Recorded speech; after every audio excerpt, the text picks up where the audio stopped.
Caesarean के बाद normal delivery हो सकती है। 2 सिजेरियन के बाद भी नॉर्मल डिलीवरी हो सकती है, पर हर केस में नहीं। और यही तो आप जानना चाहते हैं कि किन केसेस में सिजेरियन के बाद बिना किसी कॉम्प्लिकेशन के नॉर्मल डिलीवरी करवाई जा सकती है। तो इसके लिए सबसे पहले यह जानना जरूरी है कि जो सीजर पहले हुआ है वो क्यों हुआ था, कब हुआ था और कैसे हुआ।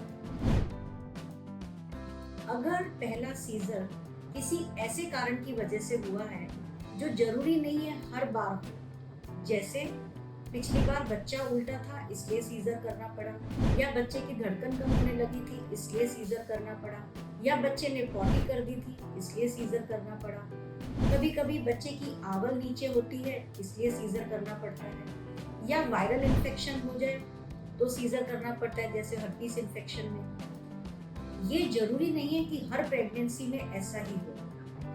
तो हो सकता है कि पिछली प्रेगनेंसी में बच्चा उल्टा था, लेकिन अगर इस बार सीधा है तो हम उसको नॉर्मल के लिए सोच सकते हैं। परंतु अगर कोई कारण ऐसा है कि पूरे 9 महीने निकल गए, डेट निकल गई, पेन ही नहीं आए पिछली बार, उसके बाद दर्द चालू करने की दवाई दी गई, दर्द बहुत आए, 8 घंटे दर्द सहे, 10 घंटे दर्द सहे, लेकिन बच्चा नीचे नहीं आया या बच्चे का मुंह नहीं खुला और अल्टीमेटली सीजर हुआ। ऐसे केसेस में ज्यादा चांस होते हैं कि बच्चेदानी का जो रास्ता है, जो बच्चेदानी जहाँ प्रेजेंट रहती है, जो पेल्विस है, वो शायद बराबर नहीं बना है। उसकी वजह से बच्चे को जो रास्ता होता है, बच्चे के लिए जो मार्ग होता है, वो ठीक नहीं होता, और उस वजह से अगर सीजर हुआ है तो चांसेस हैं कि इस बार भी सीजर होगा या हर बार सीजर होगा, क्योंकि मार्ग तो वही रहने वाला है, रास्ता नहीं बदलता है। कुछ केसेस में ऐसा सुनने को मिलता है कि पिछली बार बहुत ट्राई किया नॉर्मल डिलीवरी का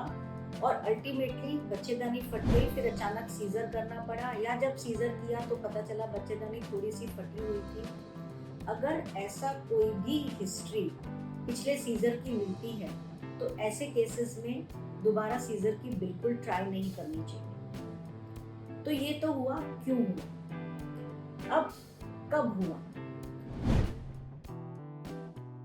कब हुआ से मतलब किसी कारण से अगर 7वें महीने में सीजर करना पड़ा, जैसे सडनली बहुत हाई बीपी हो गया, या 7वें महीने में पानी चला गया और डिलीवरी नहीं हो पा रही है, या बच्चे की धड़कन कम होने लग गई, तो 7वें ही महीने में सीजर करना पड़ा, बच्चा बहुत कमजोर है उस वजह से सीजर करना पड़ा।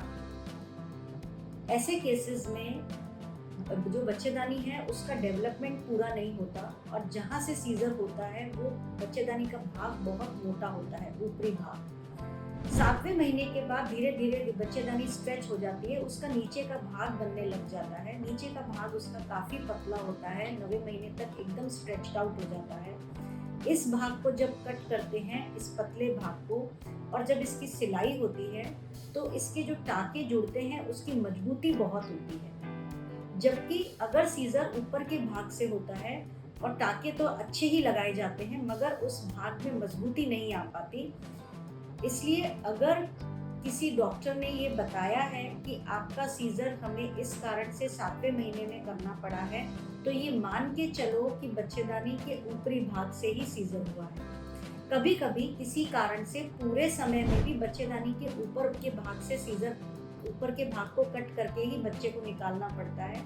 जैसे अगर किसी को कैंसर है, या उस भाग में बहुत बड़ी बड़ी नसें हैं, या कभी कभी बच्चा बहुत बड़ा होता है तो जो आड़ा टाँका लगाया जाता है बच्चेदानी के ऊपर, उसके साथ साथ उस टाँके को टी शेप में ऊपर की तरफ भी बढ़ाना पड़ता है। अगर ऐसा कोई भी टाँका पिछले डिलीवरी में डॉक्टर ने आपको बताया है तो अगली बार ऐसे लोगों को नॉर्मल की ट्राई नहीं करनी चाहिए। दूसरा कब हुआ होता है कि सीजर कितने साल पहले हुआ। अगर डिलीवरी से सीजर 18 महीने से ज्यादा हो चुके हैं, करीब करीब 2 साल पहले पिछला सीजर हुआ, उसके बाद 18 महीने के बाद प्रेगनेंसी रही है, मतलब काफी समय मिल गया टाँकों को जुड़ने का, तो ऐसे केसेस भी फेवरेबल होते हैं, इनको भी हम नॉर्मल के लिए ट्राई कर सकते हैं। तो पहला सवाल कब हुआ और क्यों हुआ। अब कैसे हुआ। पिछले सिजेरियन के सब फैक्टर्स अनुकूल अगर लगे कि जैसे बच्चा उल्टा था पिछली बार, उसके बाद सीजर को भी अब 2-2.5 साल हो चुके हैं और सीजर पूरे 9 महीने पे हुआ था और अच्छी जगह पे हुआ था, उस समय कोई कॉम्प्लिकेशन नहीं हुआ था, कोई बच्चेदानी फटी नहीं थी। तो फिर हमें ये देखना होता है कि माँ की सिचुएशन कैसी है, माँ की उम्र क्या है। 35 साल से उम्र ज़्यादा होने पर, हाइट कम होने पर, या माँ का वजन बहुत ज़्यादा होने पर, या माँ का बीपी किसी कारण से ज़्यादा है, तो अगर ऐसे केसेस हैं तो उनमें भी हम जो ट्रायल देंगे नॉर्मल डिलीवरी की, उसके सक्सेसफुल होने के चांसेस कम होते हैं। इन सारे फैक्टर्स को असेस करके अगर लगे कि चलो ये तो माँ की हाइट भी अच्छी है, माँ भी हर तरह से फेवरेबल है, पुराने सीजर के लिए भी सब फेवरेबल है, तो भी 100% केसेस में सब कुछ फेवरेबल होते हुए भी पहले सीजर के बाद दूसरी नॉर्मल डिलीवरी हो ही जाए, ऐसा गारंटी नहीं दिया जा सकता। इसलिए ये ट्रायल हमेशा ऐसी जगह पे करवानी चाहिए जहाँ पे इमीडिएटली सीजर करने की फैसिलिटी हो, हॉस्पिटल भी हो और वहाँ पे डॉक्टर भी हाजिर रहे जो तुरंत सीजर कर सके। क्योंकि अगर बच्चेदानी के जो पुराने टाके हैं वो फट जाते हैं तो बच्चेदानी से बहुत सारी ब्लीडिंग होती है, माँ की हालत भी खराब हो जाती है और बच्चा भी कई बार हमारे हाथ से चला जाता है। हम ये ट्रायल और नॉर्मल डिलीवरी कराने के पीछे हमारा जो मन है वो सिर्फ इसलिए होता है कि नॉर्मल डिलीवरी की रिकवरी फास्ट होती है। माँ बहुत जल्दी रिकवर होकर अपने बच्चे को स्वयं संभाल पाती है क्योंकि ब्लड लॉस भी कम होता है नॉर्मल डिलीवरी में। पर अगर हमने ऐसी नॉर्मल डिलीवरी की ट्रायल में हमने कोई कॉम्प्लिकेशन कर दिया तो हम और ज़्यादा तकलीफ में फंस जाएंगे और तकलीफें बढ़ जाएगी।